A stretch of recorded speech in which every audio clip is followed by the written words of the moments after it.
Então, aqui no próximo passo, a única coisa que eu fiz de diferente de um para o outro foi colocar esse set timeout aqui para chamar a função bar. Tá? Então, a gente viu aqui que a função bar é executada de forma non-blocking, né? O que é esse non-blocking? Depois eu vou explicar um pouquinho mais para frente, mas o que é esse non-blocking, né? Ele é um evento eles são instruções que são executadas em sequências. A gente não precisa esperar um terminar para executar o outro. Então aqui a gente colocou um set timeout, falando que eu vou chamar a função bar, mas depois de um determinado tempo. Depois de um determinado, eu acho que aqui está em milissegundos, mas depois de um determinado milissegundos. Aqui a gente vai executar a mesma operação que a gente executou aqui, só que agora com set timeout. Então, como que é o comportamento da engine do Node neste momento? O que ele faz? Ele inicia-se o processo com a full. Na primeira instrução da full, na linha 6, é um console log. Esse console log, ele sai da execução e agora que começa a jogada. O que ele apronta aqui? Ele pega esse set timeout bar e coloca na task queue. Feito isso, esse event loop ele sempre vai ficar batendo na task queue para ver o que tem de processamento. O que eu tenho que processar aqui dentro. Feito isso, o que ele fez? Ele agendou um processo, né? Como é o set timeout, é um agendamento de um processo. Ele vai rodar daqui a um determinado tempo. Em paralelo a isso, ele continua trabalhando o call stack. Ele não vai esperar a execução desse set timeout. Está lá na task queue. Quando chegar o momento desse task queue ser processado, vida que segue. Enquanto está aguardando aqui para o processamento, ele já chama a próxima, já começa a fazer a interpretação da próxima linha de código, que é a 8. Então, chama a bar. Feito a bar, a gente sabe que tem um console log da base, né? Perdão. Tem um console log da base. Fez o console log da base. Como o console log ele já morre logo em seguida, por sua vez não tem mais nenhuma execução na base, ele tira ele da fila do call stack. A full não tem mais nenhuma operação para ser processada, porque a última linha de operação aqui é a base. E nesse momento, suponhamos que já deu ali o time limit ali de 2, 3 segundos, está zero aqui, mas como é o próprio exemplo do Node, tá?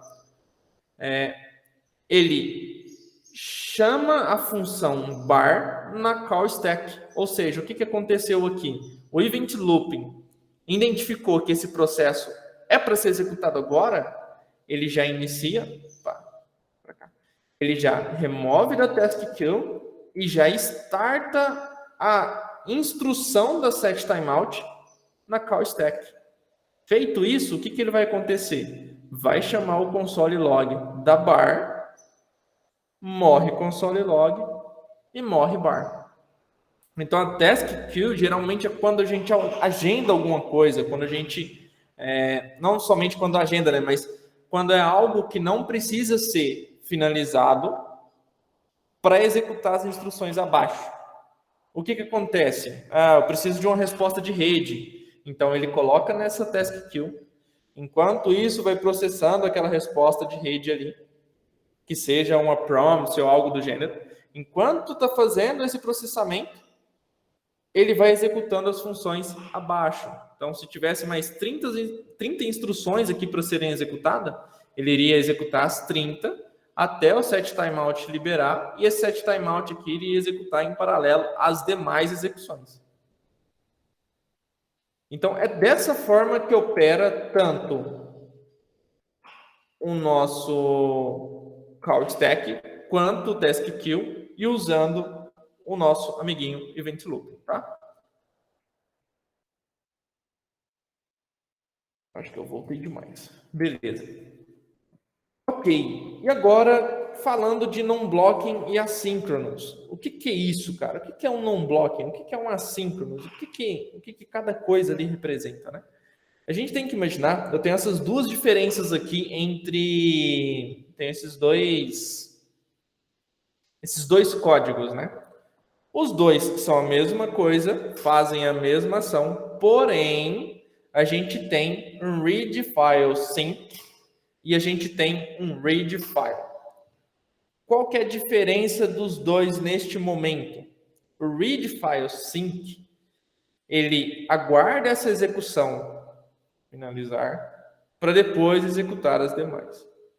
O read file, ele não aguarda as execuções terminarem para depois executar as demais. Então, seguindo uma linha de raciocínio lógico, seguindo uma linha de execução, né, para falar a verdade, o que acontece nesse momento? A gente tem a leitura da primeira linha, que é o const fs igual a require fs, que é a própria biblioteca de manipulação de arquivo do Node.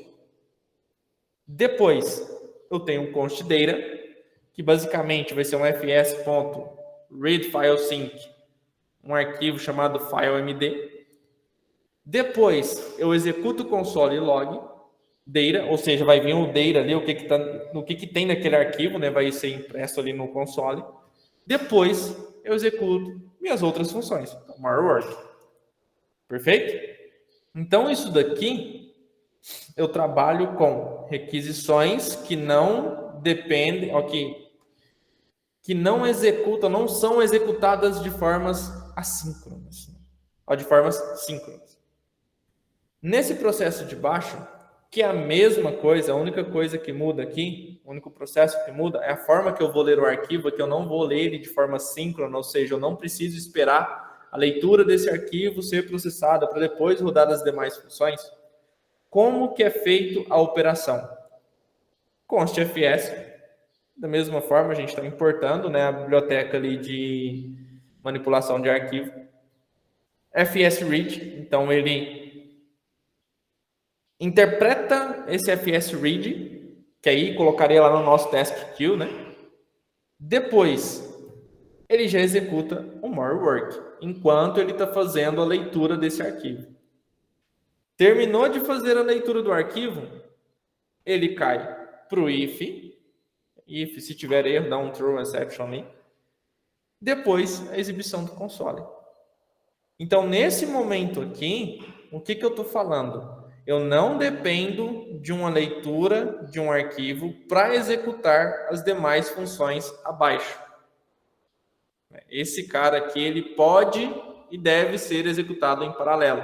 É uma das muitas pegadinhas que a gente começa a passar quando a gente está trabalhando com Node, né? Com JavaScript, para falar a verdade, nem é com Node. Aqui, eu já tenho o que está dentro do meu file MD, faço a impressão dele no console.log e depois continuo executando as demais funções. Então, nesse cenário, eu dependo da execução da leitura do arquivo para depois executar as funções abaixo. Até aqui, alguma dúvida, galera? Algum ponto que vocês queiram questionar?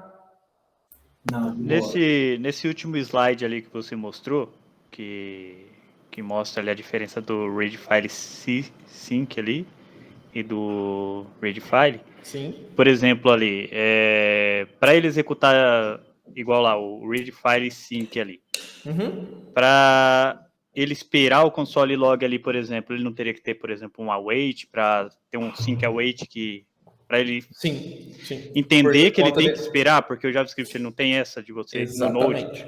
Exatamente. É porque aqui, como a gente não está colocando em função, não tem como eu usar um async ou um await, tá? Entendi. Então aqui é só forma representativa mesmo.